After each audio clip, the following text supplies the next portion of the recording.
Hello everybody and welcome to Dynamic GT League's VW Supersport for the championship finale from Bathurst. It's round 9, it's the final race of the season. Before we head to the action though, let's check out how the standings are looking going into this race. Demon are already confirmed as champion on 144 points. Steve F1 and SGP tied for second on 121 points. Then we got Tyler and then Fluffy Planet, then Jason and Dave the Harp, and then Groover in 8th and formerly Gary 9th. Rich Blues in 10th. SRI 11th, those two having their beer rivalry. Mandalorian 12th, Jimmy and Twilight tied in 13th, Lewis in 15th, Conrad 16th and Bunsel in 17th, so still plenty to fight for today. Let's take a look at the grid order for round 9. Conrad should have been starting up at the front, but a disconnection means he's going to start from the back. Bunsel now has pole position with Lewis alongside him on row 1. On row 2 we have Twilight and DGT League SRI. On row 3 we've got Rich Blues just ahead of Formula Gary. Groover and Jason take up row 4, while on row 5 we've got Fluffy Planet and Tyler. DGT League SGP will start on the 6th row next to his rival Steve F1, with Mandalorian on row 7 alongside Demon R and then Conrad in 50.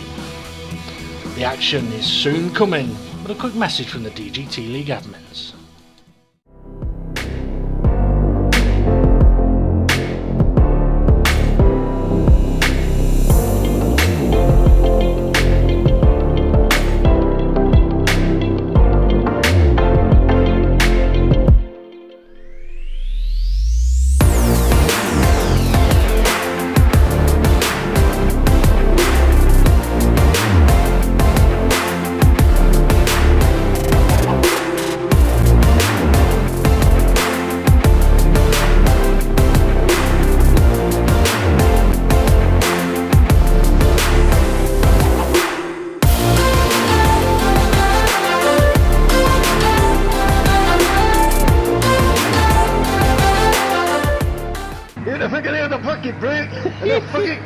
So the drivers are ready then as they line up on the grid, and joining me in commentary today is Steve. Hello, and let's bring on the wall! But we're in Australia, not America, as the drivers are getting ready to take on the Bathurst Mount Panorama. Lewis and Bunsel on the front row of the grid, and Bunsel's had a poor getaway once again, but Lewis steaming off into the lead as he makes his way into hell. Yeah, looked like Bunsel was wanting bump draft off the line there from somebody else. Yep, didn't get it though. Twilight, he's all over the back of Bunsel now as the pack gets bunched up. And 40-minute race around this track, Steve. We know the mountain can be deadly, especially since it was revived.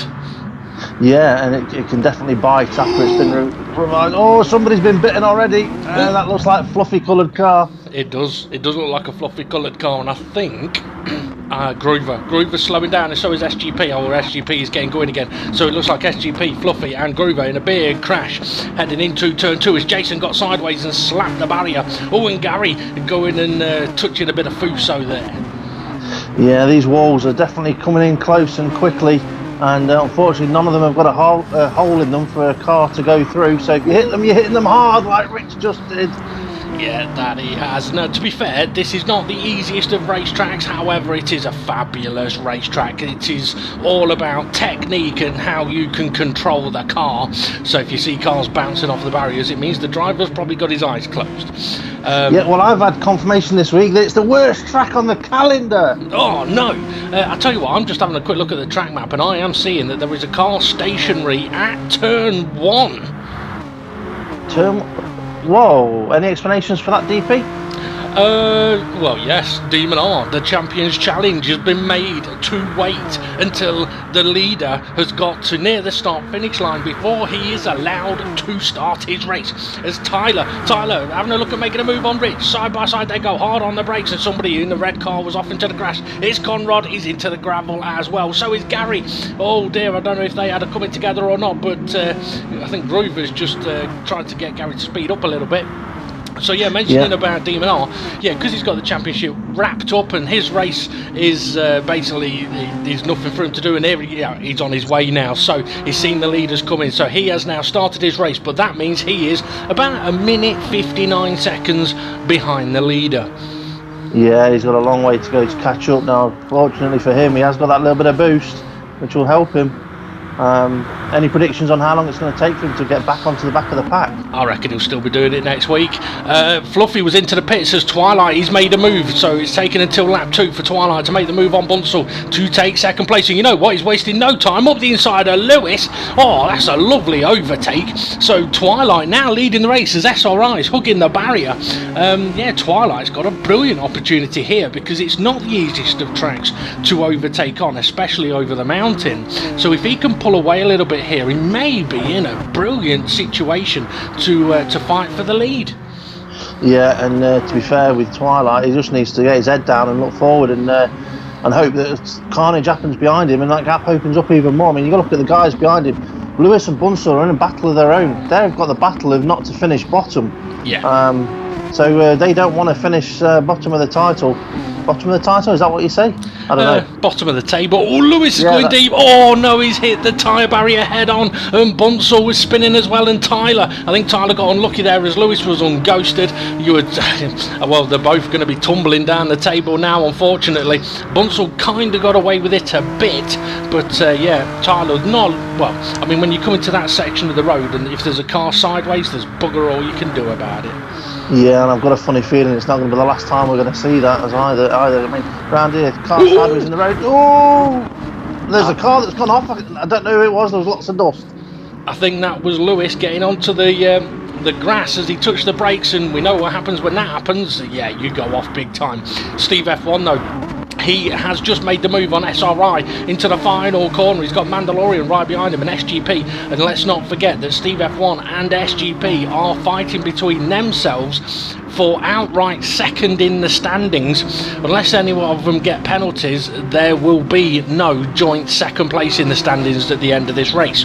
Mandalorian though looking all over the back of SRI, having a look up the inside, and SGP's not going to have anywhere to go here as behind them they are 2 by 2. Yeah, Mandalorian sitting in for Dave the Harp, looking to get past SRI, just decides to tuck back in. Sometimes you can get close but not close enough for the overtake. Tyler now looking up the inside. Ooh, probably wise there to dip out and then get a good run up the hill. Yeah, well, let's put it this way.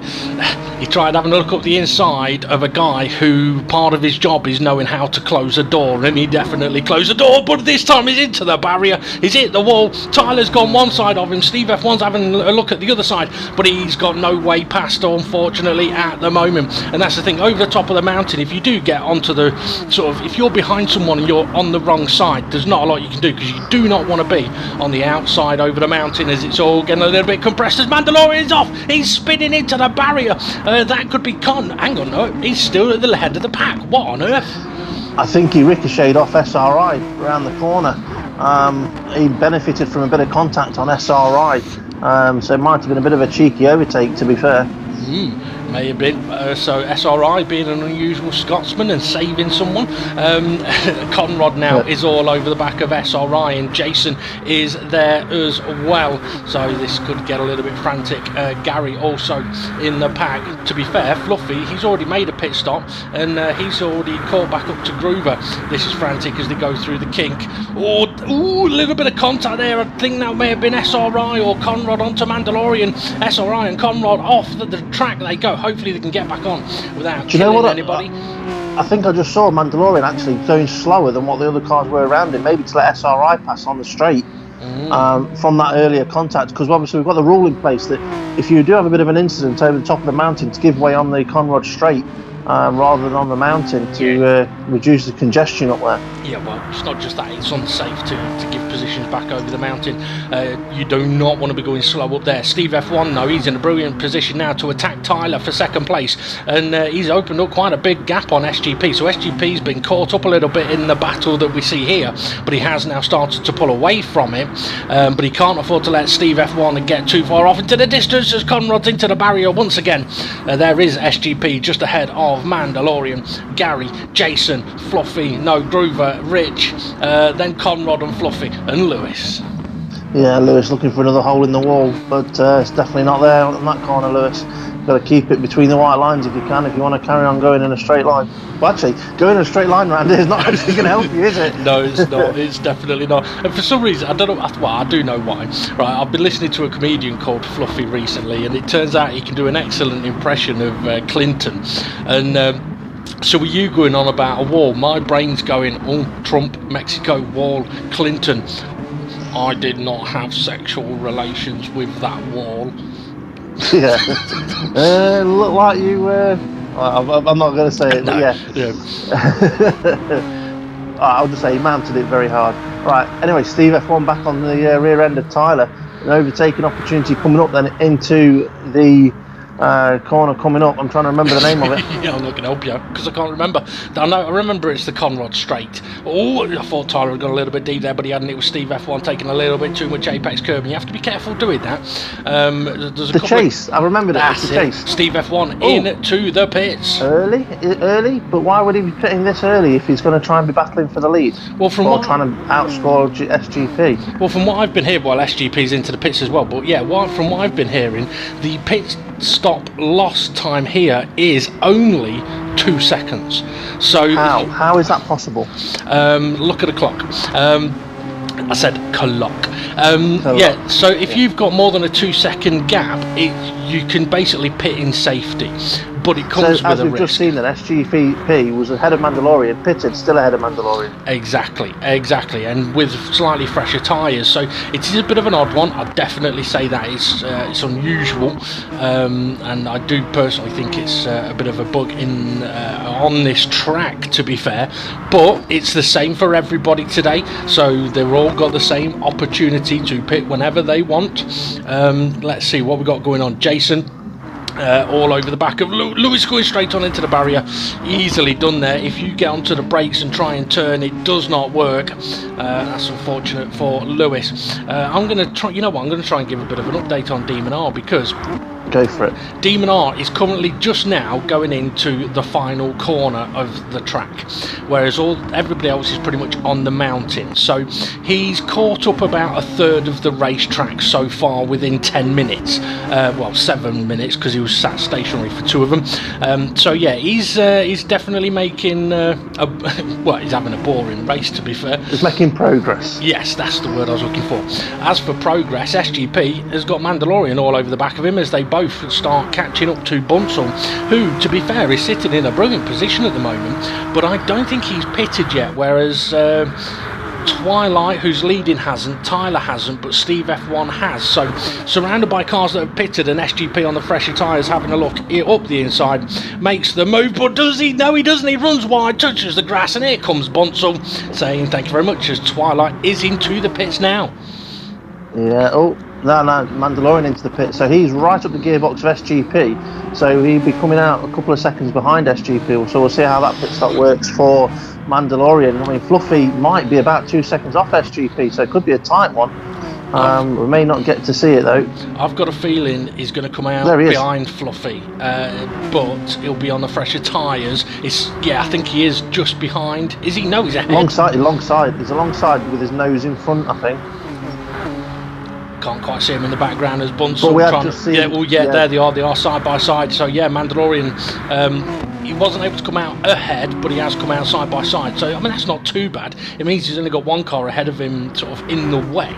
But he is on much fresher tyres. Yeah, we've just seen SGP get past Bunsell there while we're focusing on that. But Bunsell doing a great job so far, up in 5th place. That he is. The only thing is, if he's not had much chance to practice, he perhaps won't know about how small the pit loss is. As Mandalorian trying to make the most of his fresher tyres up the inside of Fluffy. I couldn't quite tell if it was one understeering or the other turning in, but it was a bit of contact between the two of them. And Fluffy and Lewis, they go for a little bit of a beach party. Yeah, they're going to go building sandcastles. In the sky. Around here, it's in a mountain, up a mountain, so it is in the sky, yeah. Yeah, it is. It's where you get a message on your horse saying you have not got suitable clothing to be this high. Red Dead Redemption, folks. That's what it is. I got it. You got it, yeah. Okay, let's see. SRI, he's having a look at attacking Groover. Mandalorian's been able to pull away. I mean, there is something interesting that I've been noticing from a couple of the drivers, from what I've been hearing as all we got 2x2, is I know, for example, that Demon R and a couple of the admins have said, look, it's not advisable to attempt overtakes up over the mountain. Does that mean that drivers shouldn't overtake up over the mountain? Definitely not. And when I say definitely not, if you know there's a gap and you can get your car in it safely, and you know the guy that you're trying to overtake is aware you're there, it's worth going. If you're unsure that the car ahead of you knows you're there and about to make the move, it's too risky. Wait for the next straight. So it depends on who you're battling with. I mean, to be fair, if I was battling with Bunsell, I know he's got good awareness, but he might still shut the door. Yeah. So I would probably wait for the straight. But if I was battling with Steve F1, I know he knows exactly where I am all the time, and if I go for a move, he's likely to give me a bit of space. Doesn't mean I'll be able to make the overtake stick. Mandalorian, though, round the inside of, I forgot the name of the corner, but it's that one, and it means that he's up into 5th place. Yeah, as he has a look at his track map to try and work out the name of that one. You told me that one earlier. Is that one Griffin? No. That's the one I said I thought was Griffin's, but it's not. You said it wasn't. Anyway, I should have looked at a track map myself. But yeah, I mean, it's interesting. Quarry Hill Bend, that's it. Yeah, so what I was going to say was, I mean, it's one of those, the mountain here, it's a part of the track where you shouldn't be attempting a half-hearted overtake. So if you're a bit too far behind, you shouldn't be late braking someone or chucking it up the inside of someone. But if you happen to get side by side, then who's that guy? Well, that's Demon Art. I think we're trying to get a bit of a reference of how far behind he is. And well, looking at his lap times, he's currently lapping in 152s consistently, and I'm pretty sure the leaders are doing 2-minute deads-ish, so he's about 8 seconds a lap faster than the leaders at the moment, but he's still a long way off the leaders. He's about half a lap back now. Yeah, just to clarify on that though, the 8 seconds a lap faster, Demon R is not 8 seconds a lap faster. The boost is allowing Demon R to go 8 seconds a lap faster. Yeah, that's true. So yeah, I mean, to be fair, he's only sort of the Conrod straight off the back of the pack at the moment, as we've got Groover, Lewis, Conrod and Gary going round the final corner. Lewis, he's clipped the barrier. Easily done in that corner. But yeah, so it did well to keep that going in a straight line afterwards as well. I thought it was going to spin round. Yeah. So we were talking about up over the mountain. So if you happen to get side by side, it doesn't mean that you can't go for an overtake or anything like that. You have to be very, very smart about it. Like this corner here, you may have the opportunity of having a sneaky look up the inside or a sneaky look on the exit of the corner. You've got Quarry Hill Bend. Yeah. Yep. That's the one as they make their way through the left kink and into Griffin's. So yeah, from here though, if you're side by side at this point, fair game. But if you're not, that's where you have to start thinking, okay, is it faster and safer to stay behind, or is it faster and safer to make the overtake? Yeah, and Lewis into the barrier. Yeah, a bit of wall there again, and it's one of those that once you've touched a bit of a wall up there, throws your rhythm off, and you can be all out of shape coming down the hill as well. Yeah. Hill, I keep calling it hill, it's a mountain. It is a mountain. I'll tell you though, Mandalorian and SGP, interesting battle this, because SGP's battle is not with Mandalorian. It doesn't need to be losing time trying to defend to Mandalorian. It needs to be focusing on Steve F1, unfortunately, though Steve F1's in the lead. So SGP, he doesn't want to be battling with Mando, but what does he do in this situation? Well, I guess in some respects, if Mandalorian appears to be faster at this moment, you let him go. You don't hold him up, you don't make it easy for him, but if he gets past, okay, he's got past, what can he do? Because if Mandalorian can go and bug Twilight and Tyler and Steve F1 and slow them down, then that benefits SGP. So always SGP dives into the pits. I was going to say as well, I kind of missed, I mean, we did see on the screen Tyler going for the pit lane, and Twilight we didn't see go into the pits, but he has stopped. I did. Alright. Well, I know that he'd pitted, but we didn't see him physically drive in. I did. Alright. Obviously, got a different monitor to me. Either that or you just pay more attention. But yeah, Tyler has pitted as well. But Steve F1 doing the additional stops as Rich Blues got massively sideways out of Hellbend. Yeah, Steve F1 doing the additional pit stops, making the most of the gaps that he's had, has got himself into the lead ahead of Tyler. Who's this? It's Lewis and Fluffy going side by side with SRI behind them. Lewis we've seen struggling a little bit up the mountain. The thing is as well, I mean, I would always say to a driver, learn the racing line, but you also have to learn being off the racing. Lewis clipped the barrier on the right there. Yeah, but being single file up the mountain, you can kind of just focus on what you're doing, where you're going. But if you have got cars around you and you start having to give a bit of space, you have to be knowing where you need to slow down a little bit more or steer a little bit more, or those kind of little intricacies or whatever the word is. Yeah, that one. It takes a long time to learn those things. Yeah, I mean, basically, if you're going to try and take a corner on a tighter line, you need to go a little bit slower around it. And if you've not done it in the past and you're going into it kind of blind, not knowing how much, it's easy to make a mistake. Exactly. That's exactly what I was basically trying to say. Jason, he's won a couple of races this championship, I believe, but he's currently sitting in 8th place behind Groover, ahead of Fluffy Planet. Fluffy Planet coming under pressure from Lewis.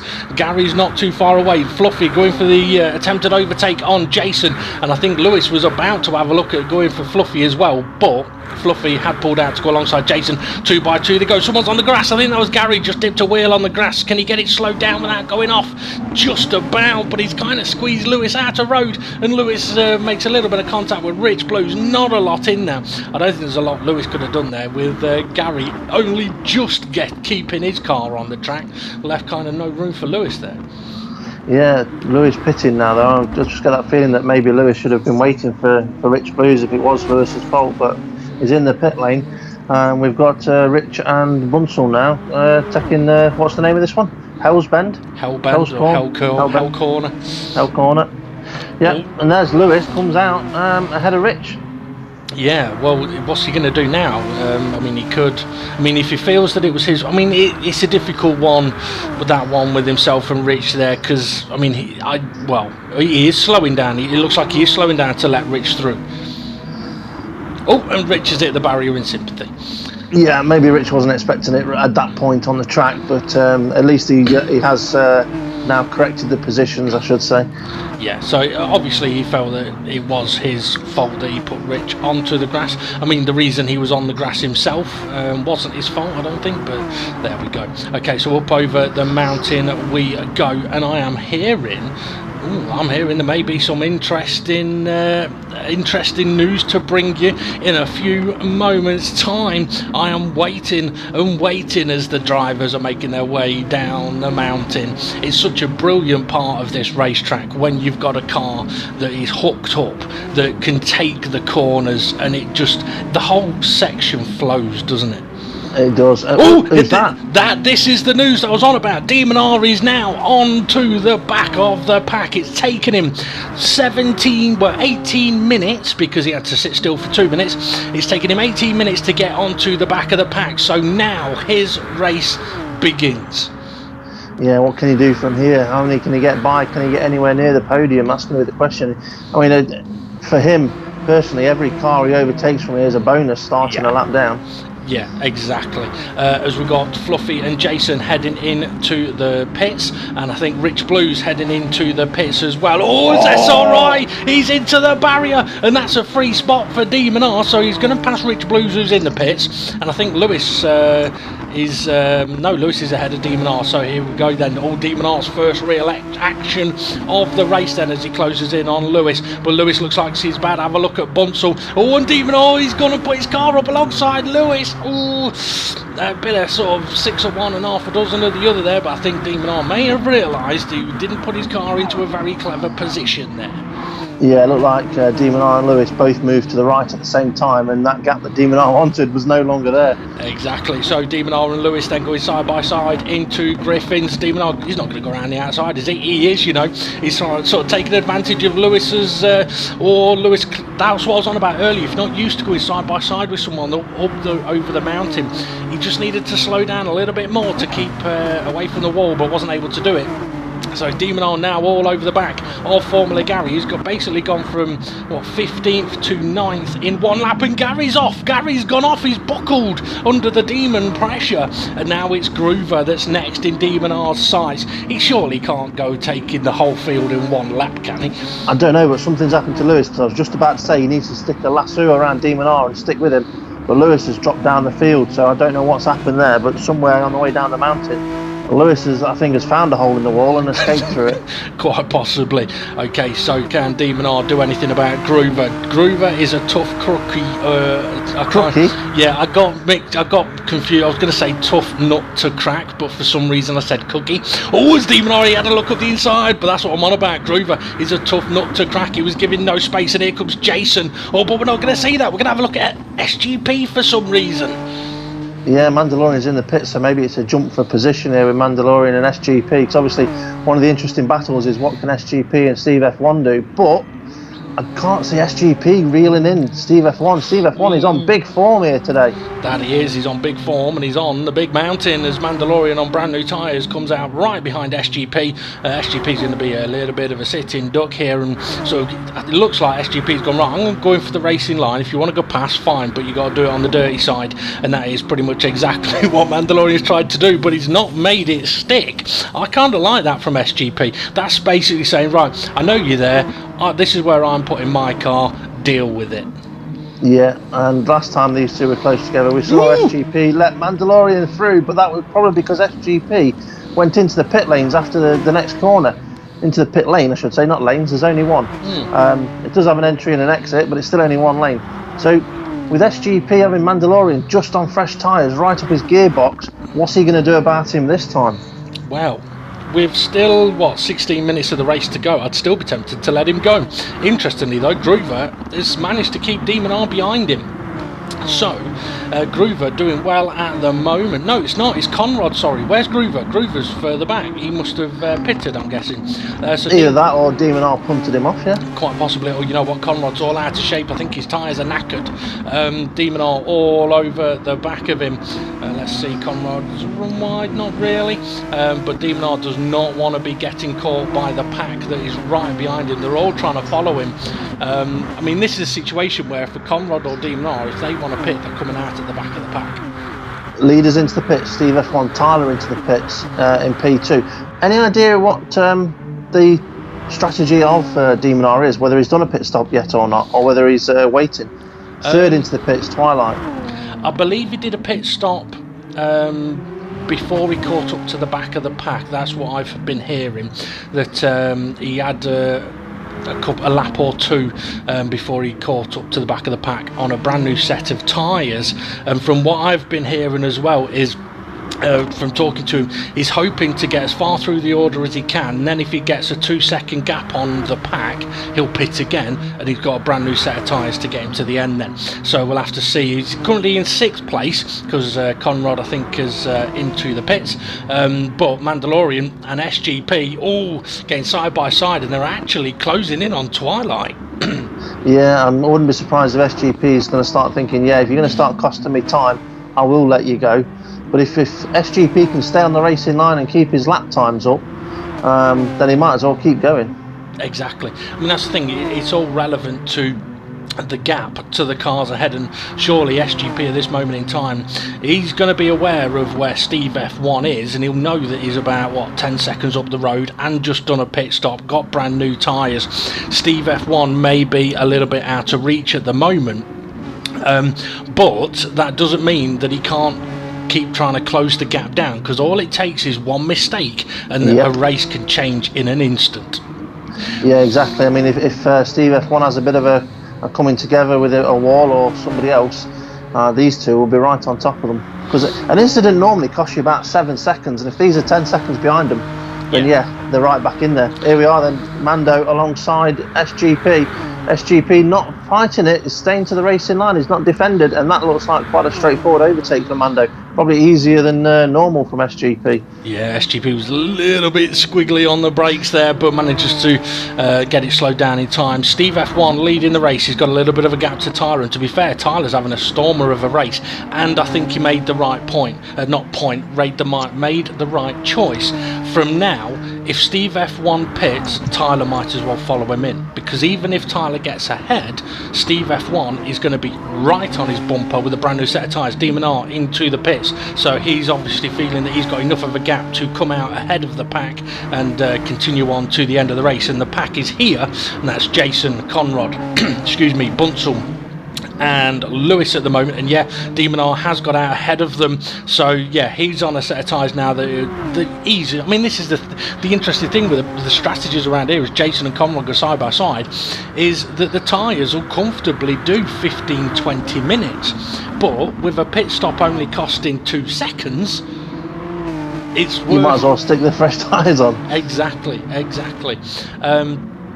Especially if you've got that 2-second gap, because any benefit of tyre life is a big benefit. And Conrad went a little bit deep into Griffiths then. That's put Jason all over the back of him as Lewis and Bunzel try catching them up as well. And obviously you mentioned about Lewis and Bunzel, neither of them wanting to finish bottom of the table. Well, Bunzel started this race on 6 points, Lewis on 18 points, so Bunzel would need to finish quite a few places ahead of Lewis for that to be a possibility.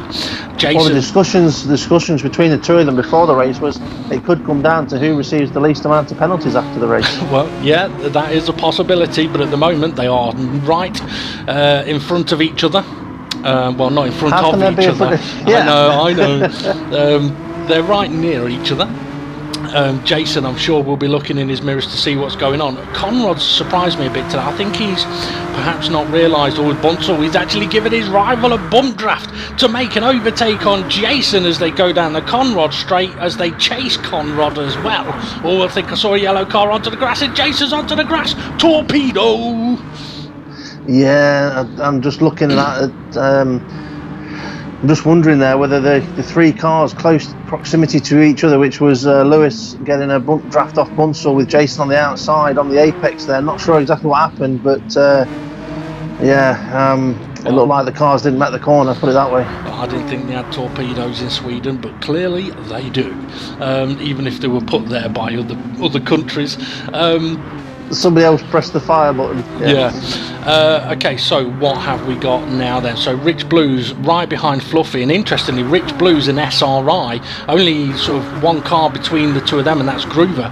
Rich Blues and SRI having their own seasonal battle of this year of the winner of the two of them has to buy the other 2 pints, and at the moment, well, before the race, Rich Blues was leading SRI by 6 points. So as long as if Rich Blues can stay ahead of SRI, SRI is going to owe him beer, and if there's one thing a Scotsman doesn't like doing, it's giving away beer. Exactly. Well, any kind of alcohol. Well, yeah, true. Demon R, once again, he's all on his own on track. Conrad, though, he's got the pack right up his gearbox. Yeah, and if at this stage of the race, 10 minutes to go, I think if you were going to pit, you'd probably get it out of the way now and then focus on the remaining 10 minutes of the race. Yeah, I mean, if you're in the pack, it's a good thing to do, I'd say. The interesting thing, though, I know we've talked a lot about the pit strategy and the time loss here, but normally you would pit, have a bit of space in front of you when you come out, and maximise that space to jump the cars ahead of you. But because the time loss here is so small, you pit, come out, and within half a lap, you're on the back of cars, and then you don't gain time. You've kind of gained time because you've gone in the pits and it's only cost you 2 seconds, but whoever you're trying to undercut is also going to get those 2 seconds, so yeah.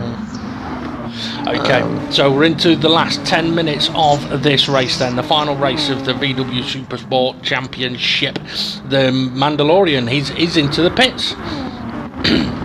So where's it? I'm assuming he's done that because he's got a gap. I couldn't see exactly what happened there. I just saw cars being ghosted in the barrier. A bit of carnage then into the final corner as Lewis and SRI battling it out into the Hellbend, and Bunzel now ahead of Lewis. Oh, the battles are getting feisty. Where's Rich Blues? Rich Blues is ahead of Gary, so he's still ahead of SRI. All over the back of Fluff. Oh, Rich is going for the move, but Gary's basically, that's the spitting image of what Demon R and Lewis did earlier. And Gary ended up into the barrier, but I think he's just collected Lewis as he come back onto the road. That's unfortunate, that is. And is Gary slowing down? I think he might be. Either that or he's got a broken car. Yeah, it's one of those where you don't always have full control when you're returning back to the track. But unfortunately, there was a car next to Gary when he did return back to the track. Yeah, that there was. Okay, so Mandalorian, as we saw, has made another pit stop. He's come out ahead of SGP. He's also catching up to the back of Twilight. It's interesting now. I think what Mandalorian has basically done is going, you know what, there's about 10 minutes left of this race. I'll stick a brand new set of tyres on. I'm catching up to Twilight anyway, but I'll catch him even quicker. And that's exactly what he's done now. And I'm not sure what strategy Twilight's had today, but currently sitting in third place. It's clearly his best race of the championship. Yeah, without a doubt, and I wouldn't be surprised if we see Mandalorian doing another pit stop before the end of the race, or even two more. In practice, we saw him pitting every other lap, so it's been a surprise at the moment that he's only pitted 4 times. True. Regarding Twilight, I mean, in the championship standings, he's currently sitting in joint 13th place with Jimmy. Jimmy not racing today, as we have another look at Conrad. He's struggling on his tyres big time. He's got no grip in the front end, although that could be the wall. Yeah, the wall's got plenty of grip in it. That it has. Well, one thing about these cars that I have been told, we've missed it. Mandalorian, he's overtaken Twilight for third place. Oh, how cruel! How could he do that to Twilight? Yeah, while Connor was in the wall, we got the overtake there. So Twilight now, yes, he's having a good race, but what does he do? Because obviously the next car that's come up behind him is SGP and Demon R. Does he pit while he's got a 2-second gap between him and SGP, or does he keep going? I would probably recommend pitting, because it looks like he's losing a bit of grip already. So yeah, pitting and putting on a brand new set of tyres would not hurt him in any way, shape or form. The question is, how much time is he going to lose over the course of the rest of this lap? I just want to mention as well, though, we saw Conrad going off there and struggling on his tyres big time. One of the features about this car is that its brakes, Gary into the barrier, its brakes are not very good, and if you go hard on the brakes and try and steer, it don't steer. It just goes straight on. Did I? Oh, right. Yeah. Oh, God. Kimmy's got hard on. There's SRI all over the back of Bunsell, and Jason all over the back of SRI coming down the mountain when she comes. Hard ons. Yeah. So I was just trying to think with Twilight. Yeah. We just saw Tyler there. Tyler's now in the pit lane. You didn't see him before, but he's definitely going in now. Oh, no, I saw Tyler go into the pits before. It was Twilight I didn't see go in the pits. Oh, you're changing it now, are you? No. Right. Twilight has got SGP right up his gearbox. He might as well pit. Yes. Because he will definitely come out ahead of the pack. The pack is a good 10 seconds behind, I'd say. Yeah, that they are, as they're all battling. Like, I mean, to be fair, majority of what I've been seeing has been very good. They're battling as fairly as they can do. I mean, as SRI is heading into the pit lane, it's one of the features in DG. No, he's not. Oh no, he's not. He's into the pit wall. Oh dear. That's because he's heard he might have to give away some beer. But yeah, I mean, you're right. Twilight hasn't pitted, and SGP is now sort of within reach. So I think Twilight probably should have pitted just now and then had the benefit of fresh tyres all the way to the end of the race. But having said that, SGP is now got to be aware that he's actually got Demon R closing in on the back of him.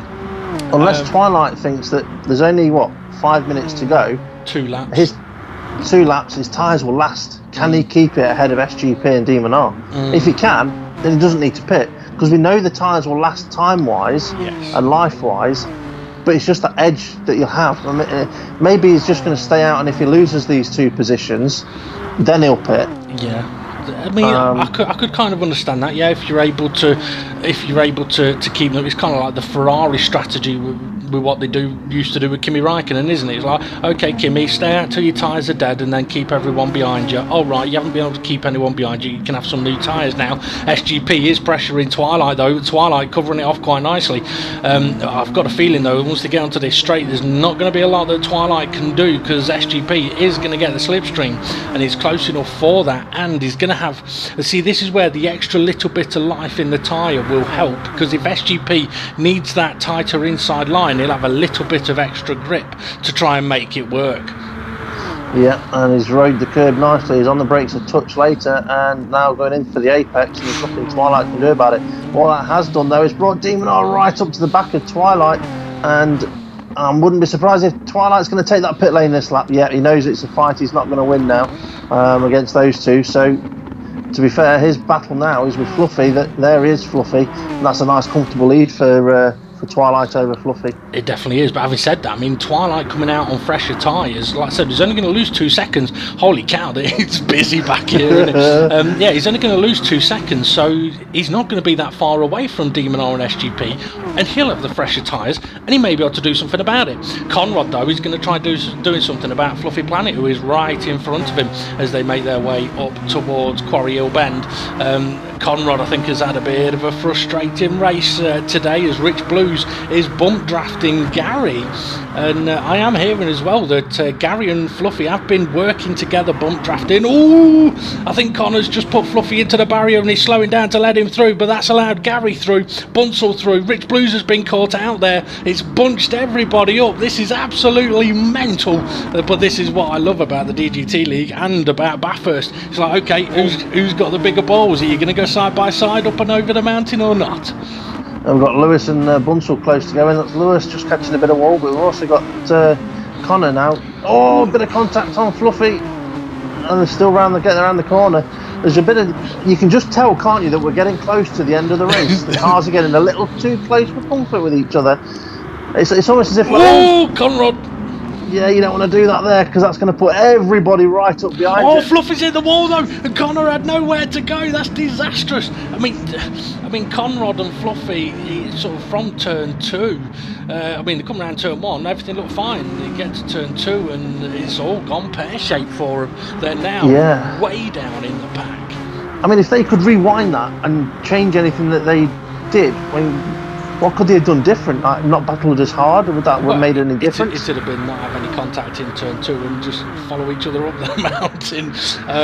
Because that's the thing. I mean, Rich Blues dips a wheel on the grass and around he goes. So easily done there as Gary in Bunsell taking a bit of a trip over the grass. It's all getting a little bit too frantic now as the dust is being kicked up. Jason, he's thinking, yeah, you know what? I'm going to get away from all of this. I'm going to go into the pits and come back out right in the middle of it all again. Yeah, I think we've got a car stationary in the grass. I think it's Lewis. There it is.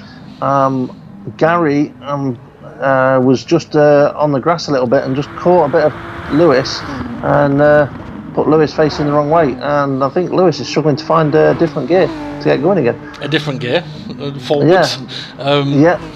Oh dear. I think he needs reverse to get out of there, and he can't find it. Well, I think the marshals have already moved his car, to be honest. Yeah, it looks like they have. So it looks like Lewis is out of the way. Oh, Connor. I think Connor's been hit from behind and into the barrier he goes. It's been a disastrous not even 2 laps, but it is over the course of 2 laps for Conrad. I'm not sure exactly who may have hit the back of him there, but he definitely ended up being punted into the wall. SGP has still got Demon R all over the back of him, but SGP has opened up that gap between the two of them a little bit as we are now onto the final lap of the race. That's actually come round pretty damn quickly, and that means that if Demon R wants to try and take 4th place, he's probably only got one more straight to try, and they're coming onto that now.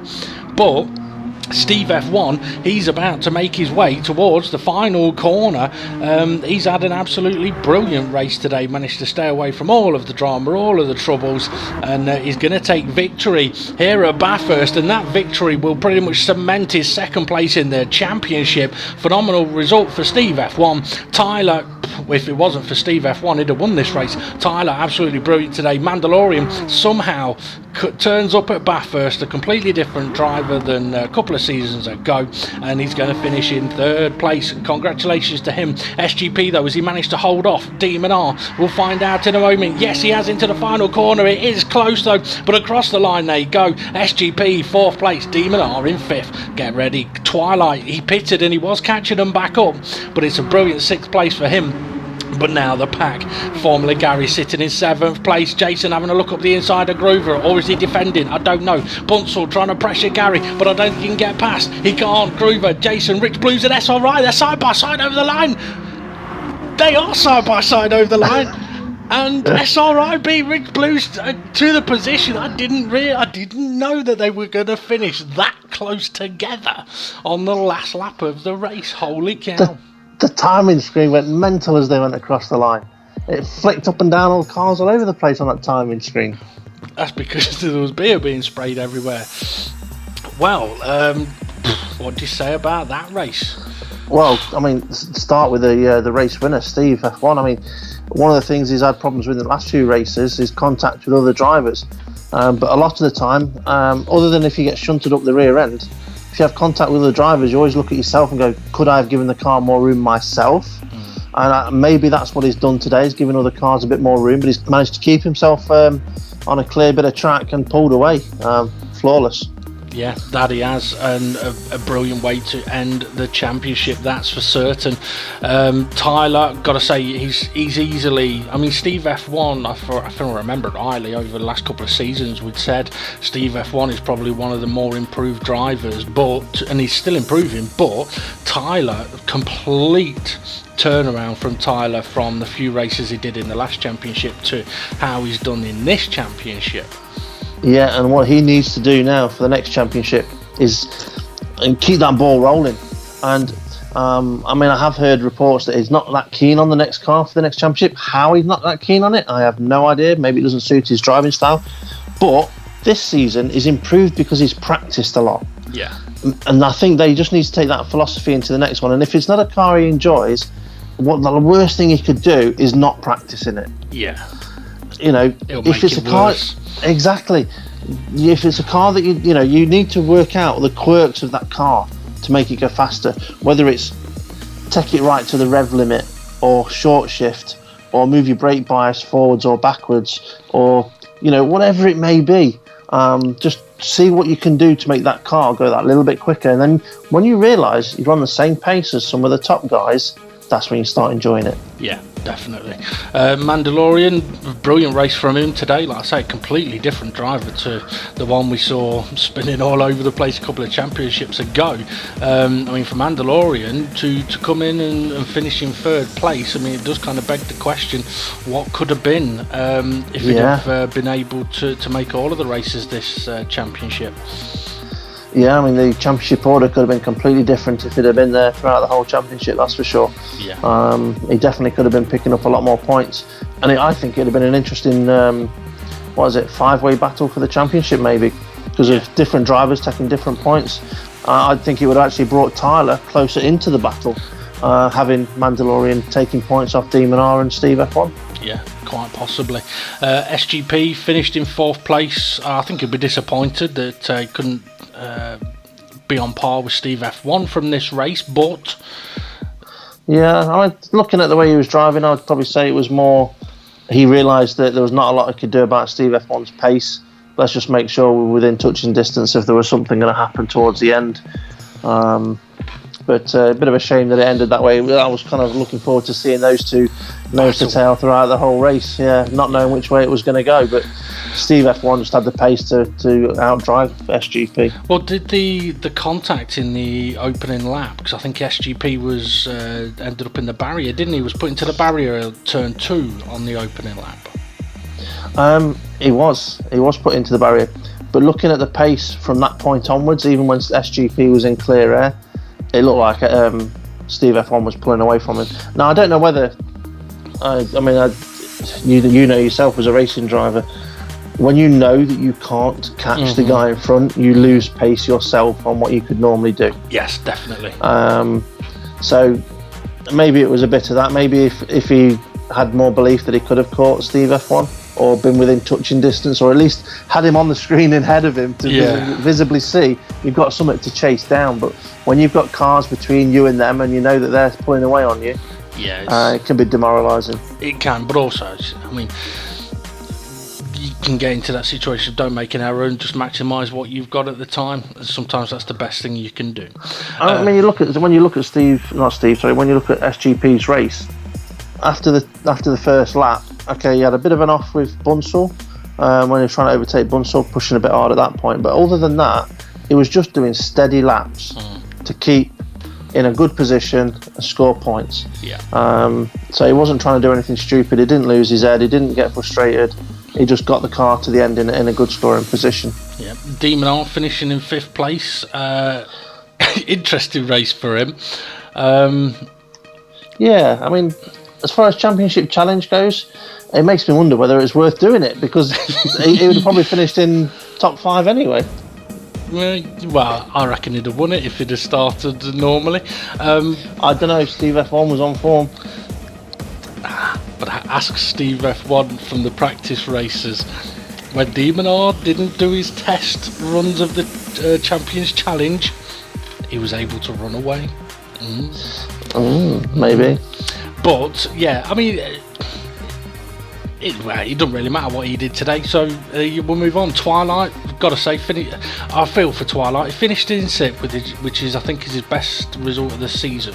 And I know he missed a few races from going on holiday, but I do feel for him because a podium was on the cards today. Yeah, I mean, that's one of his best races we've seen. I know we've seen Twilight on the podium in the past at different championships, but this was a better race for him because of how difficult this track is. Yeah. And if I was Twilight, I'd be jumping up and down with joy finishing in that position more than finishing on the podium previously in a different championship. Yeah, definitely.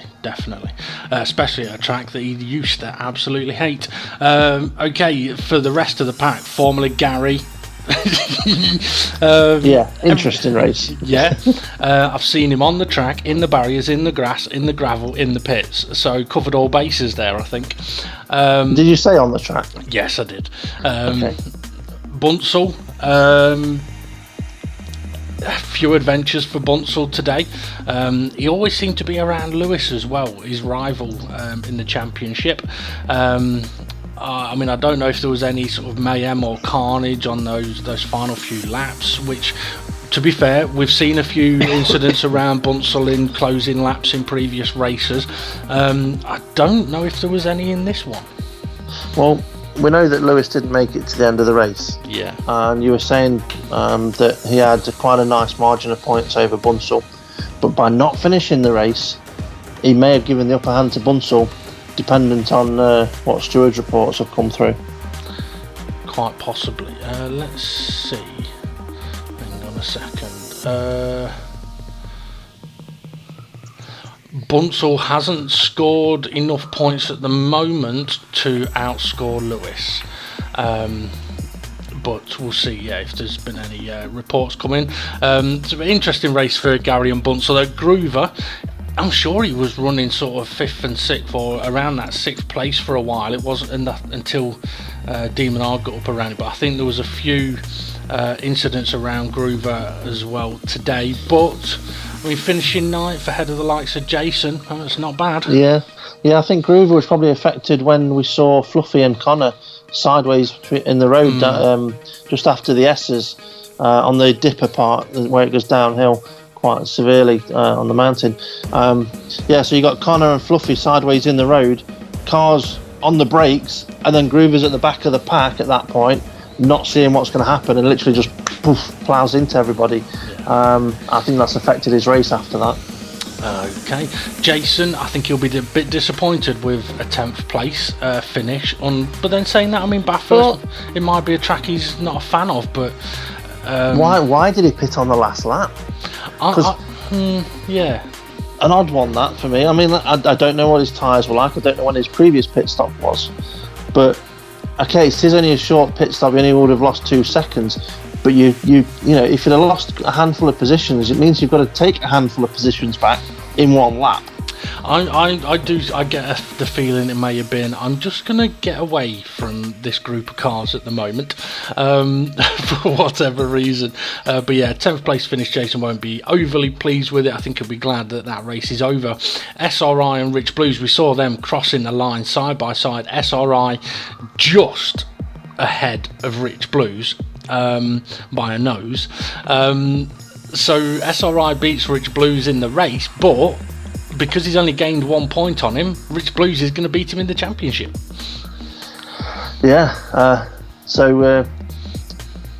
SRI owes Rich Blues. Yeah, Rich Blues 2 pints. Yeah, that he does. I mean, to be fair, Rich has had a very good championship this season, and got to say as well, congratulations to the newborn, Charlie Blues.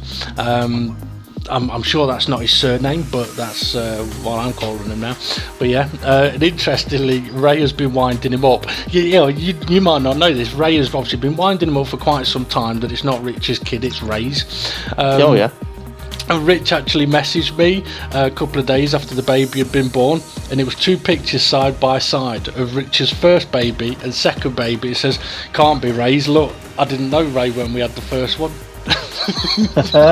Yeah, he didn't, but did you miss his no Ray? Yeah, good question. But now, Rich has had a very good championship this season. Big improvements, especially with a lot going on and not being able to get a lot of time at track. But I think the next car is going to suit Rich, because it's a car that he's going to be able to just jump in and drive and race and continue improving with. Yeah, definitely. Yeah. SRI, I mean, he seemed to have a decent race today. He was always in the mix. No, he needs to give up. No, because then I'll have to do more. Stay, Ray, stay. Conrad finished 13th. Well, I mean, Conno, as we know, he's a decent driver. I think he got caught up in a lot of incidents. Race. Having known Connor from racing in previous leagues, I think next season's going to suit him really well.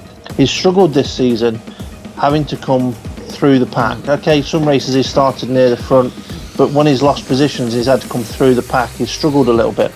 Well, he's not been able to do the whole championship, has he? So no, because he didn't have the pre-season practice and the practice for all of the races. He was a number of races behind, basically. Yeah, but going into next season, with qualifying on, you'll have drivers starting on the grid at a relative pace of the people around them. So it'll be interesting to see where Connor will be able to put his car on the grid. Can he even put it on pole? And that then is going to be able to make his races, because don't forget, this championship, when he started on pole, because he came in late, he's got guys around him that are lower down in the championship order that he's battling with, and the guys down at the bottom end of the championship order are the guys that are there because they probably made more mistakes. So you're more likely to have an error with those guys. That's just how it is. But next championship is going to be, if he can get, say, the first couple of rows on the grid, he's going to be battling with guys that are normally near the top of the table. Yeah, definitely. So it could make a change to his season. That it could. Fluffy finished in 14th. I know it's a track that he's not a big fan of, and I know he was in a few incidents. I think it's fair to say, if there was a race that Fluffy would like to forget in this championship, it'd be this one, because the rest of he's had decent results at, for most of them. Yes, yeah, he's a driver that quite often we've seen this season where he was able to break away from the pack and create a bit of a gap for himself, and quite often drove around in no man's land, so wasn't up with the front runners but was away from the pack. Not bad for Fluffy this season. Just this race, not an easy track for him. Yeah, that is true. And 15th place, although did not finish, was Lewis. And to be fair, I think given the situation that I hear Lewis found himself in, where ended up being hit off the track and frustrated sometimes, I personally would normally say to someone, keep going, always keep going. But to be fair, sometimes there gets to a point where you go, right, the best thing for you to do is to retire from the race. A little bit like I'm jokingly mentioned about Mandalorian a couple of seasons ago at Bathurst. He did the same thing. He lost his head and realised the best thing that he could do was take himself out of the race, and then he can't affect anybody else. Yeah.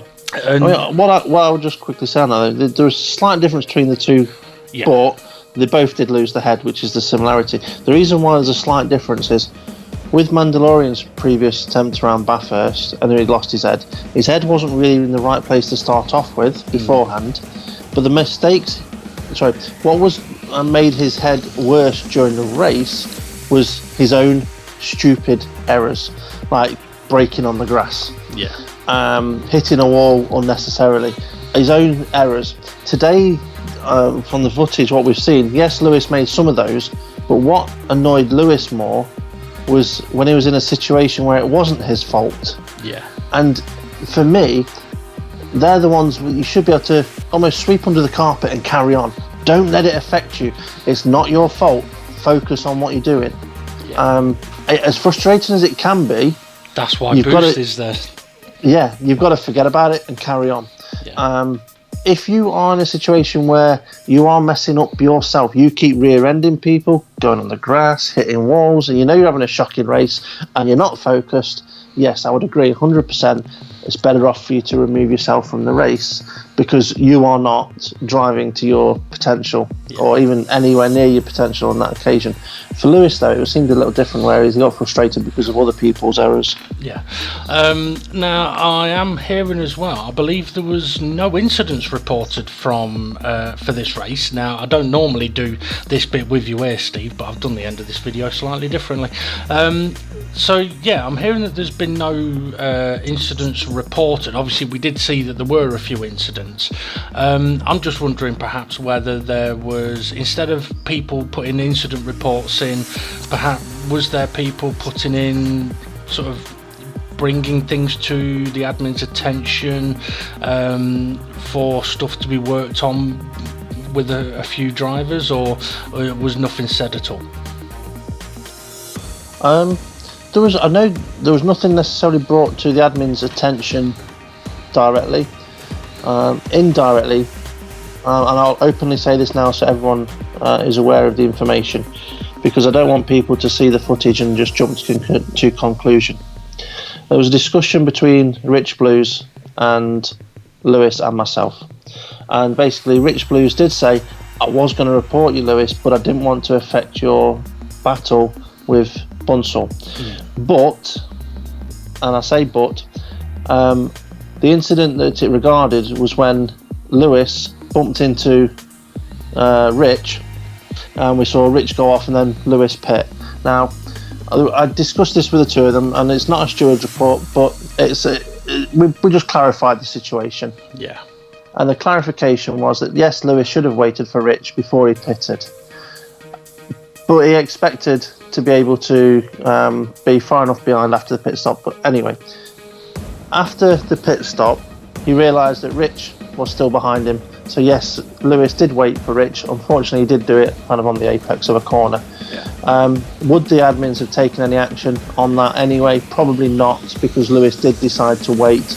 But they've advised Lewis that you should wait before you pit stop, not after it. Yeah. But at least he did wait. Now, another situation that was that arose as well was we saw in the video footage where Jason and Lewis went flying off the chase. Torpedoed, yeah. What it was, Lewis was being cautious and easing off because he had the tighter inside line with Jason next to him. So trying to do the right thing, but he got Bunsell bump drafted him. Right. So Lewis is off the throttle and Bunsell's like, no, keep going. So they've gone through, the pair of them have gone through there a touch quick and caught Jason. Yeah. And in that situation, if any report had been placed, Bunsell would have received a penalty. Because Bunsell didn't wait, and it was Bunsell's fault. Yeah. Because Bunsell was pushing Lewis into that position, and in fact it was basically it wasn't Lewis's fault, it wasn't Jason's fault, but from the footage it just looks like that maybe it had been Lewis's fault going up along the inside, because obviously you see Lewis, you see Jason both going off. It was Bunsell doing the bump drafting. Bad boy Bunsell. I mean, the only reason I mentioned it was because obviously I'd not been told that there was any penalties to be given out or anything like that. But to be fair, I mean, I'm not an admin, but I think I'd prefer drivers to sort of come forward and say, look, can you have a word with this guy, or can you have a look at this, and sort of not necessarily sweep things under the rug, that's the wrong terminology, but deal with things in a more civil way. Don't get me wrong, if someone punts you off, by all means put the report in. I remembered the most important one, sorry, because this isn't written down, this is coming from memory, that's why, but I've just remembered the most important one, and that was the one where we saw where Lewis decided to not finish the race. And the reason why I'm going to mention this is because Gary was returning back to track, similar to how Lewis was with Rich. Oh yeah. So Lewis was just coming around the corner. Gary was returning to track, touched Lewis. Lewis is off into the gravel and into the wall. Gary realised he'd made the mistake, decided to wait for Lewis, but Lewis had decided not to continue. Gotcha. So Gary was actually off the throttle waiting for Lewis. So when it was clear to Gary that Lewis wasn't finishing the race, Gary got on with it at that point. So there wouldn't have been a penalty to Gary, no, because he'd have done the right thing anyway.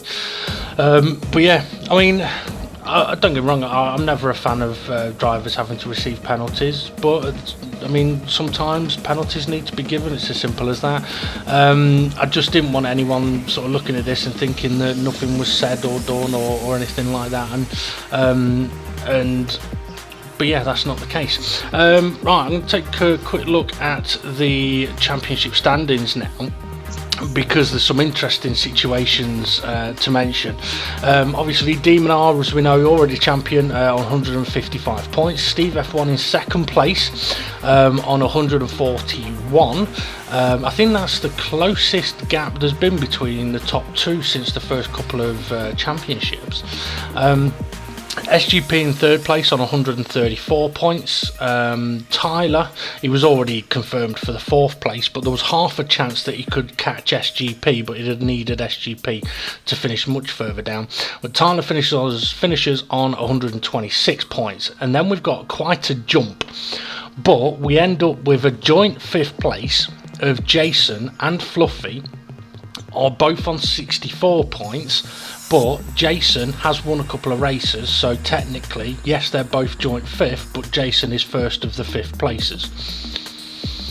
Let's see, seventh place is Groover, finished on 56 points, and then we've got Dave the Harp and formerly Gary, joint 8th place, both on 50 points, and Dave the Harp showing as being the first of the 8th places. I'm guessing that might be down to having a higher finishing result in a race. But yeah, I mean, to be fair though, I mean, for formerly Gary, Dave the Harp might be frustrated with that finishing position, but we know he was involved in quite a few incidents on last laps, and hasn't raced in his last race. But he would have been aiming to be in sort of the top 5 or 6, so 8th place for him frustrating, but 8th place for Gary is actually very, very good. Yeah, that's not bad at all for Gary, that, and he's definitely got something he can aim to try and improve on for next time, and I think it's within his grasp. Yeah, definitely.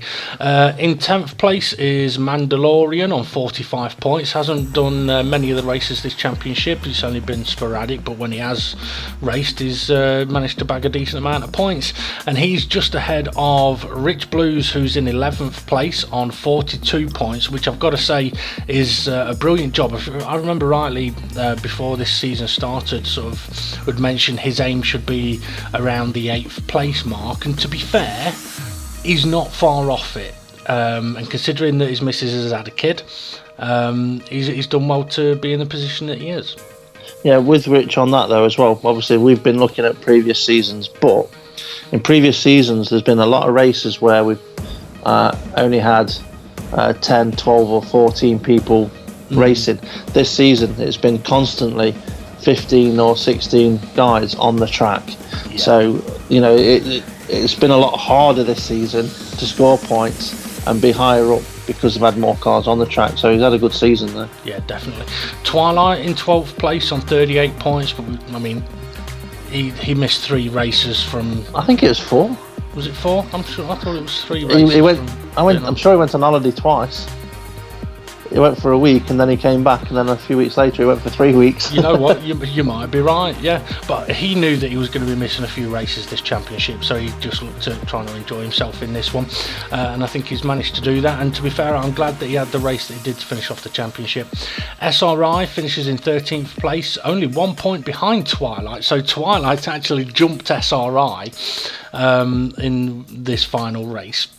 But for SRI, he ends up 5 points behind his rival Rich. But SRI missed a couple of races as well, so there was a couple of opportunities of points lost there. I mean, I think for one of Ray's he was ill, and the other one he was fast asleep, the lazy git. So Jimmy finished in 14th. On 28 points, and Jimmy's a driver who I know is still working on improving. I believe as well that he's looking at trying to get his wheel, so everyone needs to spam his PS4 saying buy a wheel, because his missus uses the PlayStation to watch TV, so we can all get into her head on that one. Conrad finishes 15th on 20 points, which he'll be disappointed with, because he's got the capability of scoring 20 points with one race win, but as we said, being so late coming into the championship because of his internet, I think he should be alright with that. Lewis finishes in 16th place on 18 points. He's had a very up and down championship, that's for certain, but he's definitely been making improvements. Let's just hope that they can continue into the next championship. And Bunsell finishes in 17th place on 14 points. However, Bunsell is another driver that, due to work commitments, has had to miss quite a few races this championship.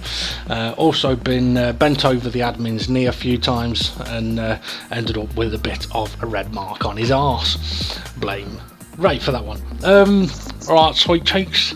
Okay, so I think that's just about us done for the VW Supersport. I mean, is there anything else that you want to say on behalf of yourself, Ray, DGT? Yeah. I just want to say thanks to the drivers, because without them there wouldn't be a league. It'd just be me driving around on my own, simply. But I mean, what a car, what a season! Great drivers to race against. I know there's been some drivers who had heated discussions, but that's racing. You know, you have contact and you discuss it afterwards once you've reviewed the footage, and you get back in the car the following week and race again. And bring on next season. Well, bring on the wall. Yeah. Oh dear. As soon as I've got you, I might as well ask you a couple of direct questions. There's a couple of things that DGT has tried over the last couple of championships. One of them is playing about with different levels of slipstream. Has those changes been successful? Right, okay. It depends on what you deem as successful and what we were trying to aim to do with them. But what was you trying to achieve, and was it successful? So obviously, the last season and this season, we've been doing reverse grid order, reverse championship order grids. The idea there that was trying to achieve with that was try and make it more difficult for the faster guys to win races. Has it achieved that? No. The faster guys are still winning races. That doesn't mean we'll never do it again in the future. It just means that, okay, let's go and have a season now then with putting normal qualifying back in. Yeah, I mean there are other options as well, like put the championship leader at the front in championship order, but I don't see the point in doing that myself at the moment, unless there's good reason to. But unless it's me, the other thing you say with the boost, with this season we lowered the boost down from not the boost, the slipstream. Sorry, the slipstream. We reduced it from weak to real, because real is less. And has it achieved what we wanted it to achieve? Well, what we were trying to achieve with it is cars bunching up too much, especially in the pack, and trying to think that, or trying to overtake in places where it wasn't really on, but they were trying to overtake because they knew they'd got such an abundance of speed on the cars in front of them. Has it done that?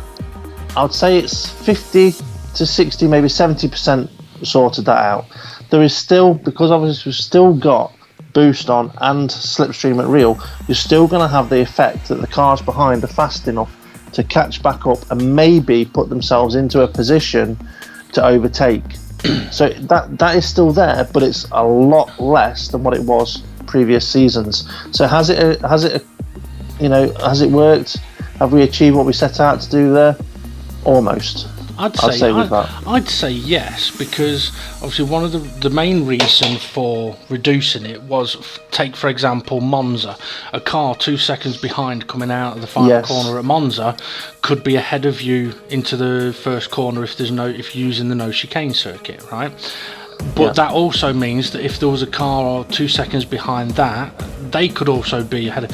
So it was creating way too much high speed situations where cars were bunching, or the cars were able to slipstream and catch up from way too far back, and it made overtaking in many respects harder, because if you were slipstreaming someone, let's say at Le Mans, but then you pulled out to overtake them, the amount of speed that you lost because you're not slipstreaming meant that the car you were attempting to overtake, if they were in a slipstream, they'd just pull away from you. So there was that. I would say that has worked. It has been successful because it's made it.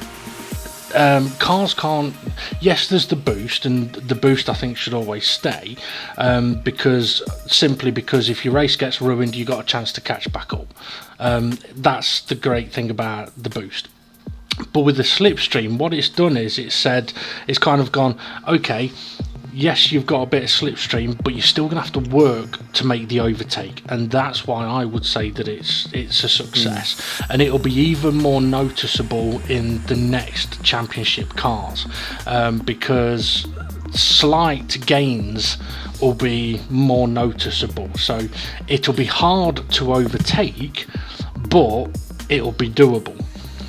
Yeah, I mean, my point was mainly based on the fact that if you're in the top 4 or 5 and you've not got much boost, slipstream is barely noticeable, so you don't get the bunching up in the top, up near the front.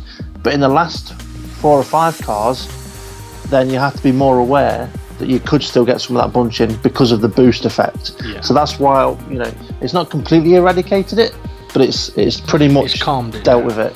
Yeah, definitely has. Okay then, the reverse grid order, you sort of hinted on it then, about sort of why it was brought in. Okay, why did you bring it in? Did it work? Why did you do a second championship with it? Okay, why did we bring it in? So far in Dynamic GT League, we've seen Demon R win majority of the races and win all the championships.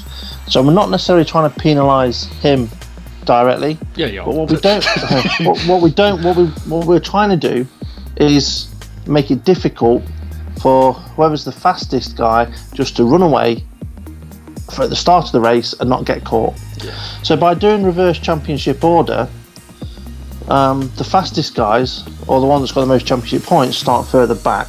So the idea is it's going to be more difficult for them to get past the guys they're battling for in the championship and the guys up near the front.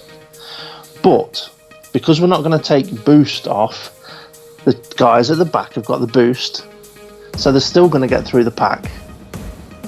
So has it achieved what we wanted? No, because they're still getting through the pack. If anything, to be honest with you, if I was to look at it really critically, it's actually made the first 5 minutes of a race quite intense, because you've got the guys at the front constantly looking in their mirrors thinking, oh my god, one of these faster guys is going to come past me. And you've got the guys at the back thinking, come on, I need to get past you as quick as I can, so I need to get away from the guys I'm battling in the championship. Who are right behind me. They were right behind me, exactly. So overtaking has been very important in those first few laps. So it's put a lot of pressure on in those first few laps for the guys at the back to try and get through. Which I don't like that idea. It would have been nice if it was more, okay, you've got 40 minutes to get through. But that's obviously what you were wanting, isn't it? That it'd take about 40 minutes for the faster guys to end up near the front. I mean, even if it was 30 minutes for, say, whoever's last to get up into the top 3. Yeah. Right. if that was the case, we'd probably be doing more seasons of it. But in reality, it's happening within the first 5 minutes, and it's like, well, what's the point? Are we? I actually feel that we're probably creating more problems for ourselves by doing it. Yeah. Okay, then why did you do it for a second season? I know the answer to this, but why did you do it for a second season? Because we changed the slipstream. We wanted to see, by taking the slipstream down a level, would that then make it more difficult for the guys who are starting at the back to work their way through? And to be honest with you, I don't think it's made any difference at all, because the boost is still strong enough for the guys starting at the back to get through, and obviously they're good drivers. So if anything, it's probably made 1 minute's worth of difference. Okay, today we saw Twilight, who was able to get a bit of a gap, and I think at one race this season, Sanquar, we saw Jason start near the front and able to get a bit of a gap and go. But realistically, Jason should not be starting in a reverse championship order grid at the start, at the front. The only reason why he did was because he was unavailable for a handful of races beforehand. Yeah. So he was kind of like out of position in a way. That's why. So we might as well just do. We see. I'd look at the simple answer, which is you touched on it there. You did it again for the second championship because you changed the slipstream, and you needed a relevant back-to-back test. It was the perfect opportunity. So because it tested, because you had reverse grids with plenty of slipstream.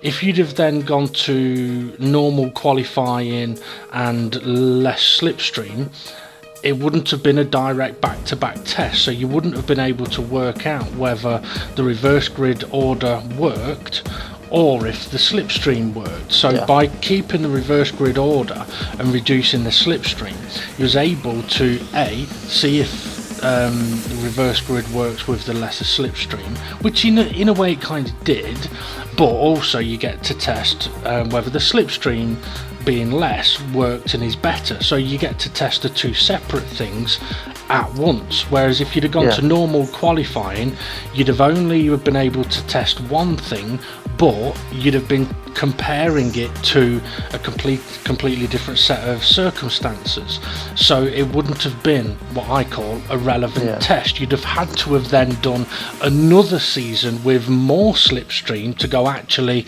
no, it was better before. So if some people aren't entirely aware of why it was done for the second season, I just wanted to sort of highlight that it was done to get a clear and definitive answer to the questions of why things were being tested and changed like that. Some people might have liked it and wonder when it's going to come back again, or whether it will come back again. I'm not going to say it won't come back again, but I don't think it's going to achieve what we want unless Boost is taken off. But I can't see the reason for taking Boost off at the moment, because one of the things we want to achieve as a racing league is to have good racers where people don't want to quit and give up. And if you end up having an incident on anywhere near the start of a race, and you end up being 40 seconds down for whatever reason, are you going to think, what is the point? And you're more likely going to quit. We'd rather you didn't quit and you had a chance of catching back up. Yeah, I mean, Demon R proved it in this race. Now, okay, it's Demon R. He was able to catch up to the back of the pack from 2 minutes down within 20 minutes. Now, even if it had been, Bunsell has finished bottom in the championship. Even if it had been Bunsell that had done what Demon R did today, he would still have been able to have caught up to the back of the pack, but it may have taken 30 minutes instead of 20. That's why boosted. That's the benefit of the boost. If your race gets ruined, you have that opportunity, and it also adds to that. Oh no, I've been hit off. Well, you don't need to get angry, because you now get the benefit of the boost to catch you back up. So there's nothing to get annoyed at now. So yeah. I mean, I have obviously as well. I've heard that people have suggested, well, what about perhaps doing a random, like picking one race in a championship and having that one as a reverse grid order, blah blah. But I think, was it you at that point said, okay, yeah, we'll do it at the tightest track, the most difficult one to overtake on. But anyway, It'll be interesting to see what happens. I mean, for the next championship, the start date I believe is the Thursday, the 28th of November. And just to clarify for anybody in DGT, the Thursday that is apparently Boxing Day. I can't believe they were discussing it, but are you racing that day? I might, but it's not a league race. You won't be, because I know where you're going to be on Boxing Day. You're going to be drinking. Well, to be fair, Boxing Day, no race. And I'm going to say now as well that the following race, the following week would be the 2nd of January, and there's no race then either, because it's the day after New Year's Day. All right. And I just want to make sure that people have recovered fully and had time to practice, so that we're going to have a gap there. So there's no race Boxing Day, there's no race on the 2nd of January. But there might be a lobby on the 2nd of January. There might be a lobby for some fun racing or a bit of practice or whatever, but it won't be a league race. So, it's just why not just have a bit of time to spend a bit more time with your family? Because let's face it, 2nd of January, there's a good chance people are still going to be off work. Yeah, true. It's a fair point. The tracks were announced as well for the next championship over the last few days. So as we get ready and geared up for that particular championship, we have now need to wrap up completely the Dynamic GT League's VW Supersport. It's been 9 races of absolute mayhem, with only one thing as normality, and that's Demon R taking the championship once again. I, though, don't think he's going to be winning the next one. I think the cars... I'm sure we said that this season. Yeah, true, yeah. But the cars, the tracks, I think there's a potential 6 or 7 people that could win races, and yeah, it could really mix things up. I don't think we're going to see another Demon R runaway. No, for saying that we've got qualifying on, if there's one track that you really like and you're really good at it, you have got a chance of winning it. Yeah. You haven't got to worry about reverse championship order and coming past the pack. Exactly. But we'll just say, and I'm hoping you do use the newly introduced qualifying sessions that have been brought into the game, I hope you do use them, because then it gives us the qualifying times after the session. Drivers, whatever you do, once you have hit that green tick, do not press the red X, because if you do, not only are you out of qualifying, you're out of the race. I can confirm, qualifying as it is on the game, the qualifying session will be used. At the first event, if anybody presses the wrong button and is eliminated from qualifying and the race, then the qualifying will continue and the admin will allow you to race, but from the back of the grid. In other words, the admin will do the race with the grid order selected by the admins, by the host, put into the order that was done in qualifying, with the person that wasn't able to get through put to the back, but it'll only happen at the race 1. After that, if anybody fucks up, sorry, you're out of the race. There you go. And just to clarify, for that first race, it would mean effectively abandoning the race and restarting the race to be able to set up the grid. So it's not like you could choose to adjust to the grid after the qualifying session anyway. So that's why it wouldn't be able to be done from race to race. But yeah, it's I don't know exactly why it's like that. I mean, really, it could do with an additional tick. So one tick saying, look, I'm ready to go, and another to say, basically, I'm ready to go, but I just want to go and have a look at something on my setup. Well, yeah, I mean, it's kind of like, you've got to think of it like parc ferme. Yeah. Once qualifying starts, your cars are in parc ferme apart from you go on the track. Basically, you cannot change anything on your car. Yeah. You can drive in the pits, drive in and put fresh tyres on or more fuel if you wanted, and drive out again. But you cannot stop, press exit to the pit lane, press the red cross, go into your settings, change something in there, and then go back to the track. If you do that, it won't let you back to the track, you're out. Yeah, and you're out qualifying and out of the race. What a lovely note to end on. Anyway, Yep. thank you everybody for watching, for listening, for racing, for arguing, for moaning, but just for being yourselves. Anyway, time to bring this whole show to an end until we refire up in the Mazda Touring Cup. We'll see you all again soon. See ya.